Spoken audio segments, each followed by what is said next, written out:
یوم استحصال کشمیر کے موقع پر سینٹرل پولیس آفس کراچی میں تقریب کا انعقاد۔ تقریب میں آئی جی سندھ غلام نبی میمن سمیت additional I Gs, D I جیز، اے آئی جیز اور دیگر پولیس افسران و اہلکاروں نے شرکت کی۔ تقریب میں کشمیری بھائیوں سے اظہار یکجہتی کے لیے صبح 10 بجے 1 منٹ کے لیے خاموشی اختیار کی گئی۔ اس موقع پر آئی جی سندھ کا کہنا تھا کہ اس دن کو منانے کا مقصد اپنے کشمیری بھائیوں کے ساتھ اظہار یکجہتی کرنا ہے۔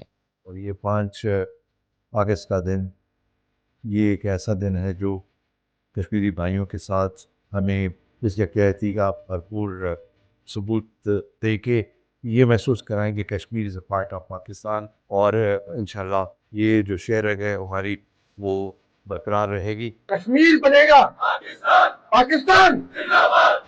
کشمیری بھائیوں سے بھرپور اظہار یکجہتی کے لیے آج کا یہ دن منایا جا رہا ہے۔ ہم ہمیشہ اپنے کشمیری بھائیوں کے ساتھ کھڑے رہیں گے۔